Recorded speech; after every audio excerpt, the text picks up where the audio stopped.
এই নৰপেক্ষা সংঘৰ্ষত নিহত অসম জোৱানৰ আৰক্ষী শ্বহীদসকললৈ আমি অসম গৰিয়ামৰীয়া দেখি জাতীয় পৰিষদৰ তৰফৰ পৰা আজি শ্ৰদ্ধাঞ্জলি যাচিছোঁ।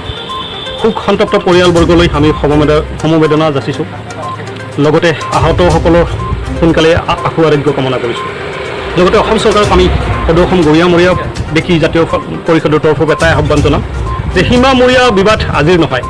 বিগত আজি 6 মাহ ধৰি এই বিবাদ চলি থকা আমাৰ পৰিলক্ষিত হৈছে বা বাতৰি আমি পাই থাকোঁ। কিন্তু এই বিবাদ সোনকালে নিষ্পত্তি হ'ব লাগে।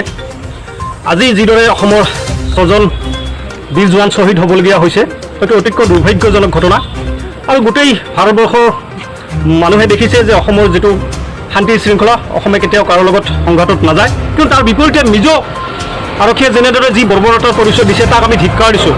আৰু অনতিপলমে এইখন চৰকাৰক আমি আহ্বান জনাম এই চৰকাৰখনে এনেকুৱা এটা পদক্ষেপ ল'ব লাগে যিটো পদক্ষেপত নিজৰ চৰকাৰৰ অনাগত দিনত এনেকুৱা সংঘৰ্ষ কৰাৰ আগতে যেন দহবাৰ চিন্তা কৰিব লাগে। কাৰণ আমি এটা ঘটনা দেখিবলৈ পাইছোঁ যে নিজৰ আৰক্ষীয়ে এই সম্পূৰ্ণ ঘটনা ঘটি যোৱাৰ পিছতো তেওঁলোকে ফূৰ্তি কৰিছে, তেওঁলোকে আনন্দ উল্লাস কৰিছে। গতিকে সেই নিজৰ চৰকাৰখনক আমি ধিক্কাৰ দিছোঁ। আৰু সেই আৰক্ষীবোৰক মই আচলতে আৰক্ষী বুলি ক'বই নোখোজোঁ, তেওঁলোকক আচলতে সন্ত্ৰাসবাদী ক'ব লাগে নিয়মমতে।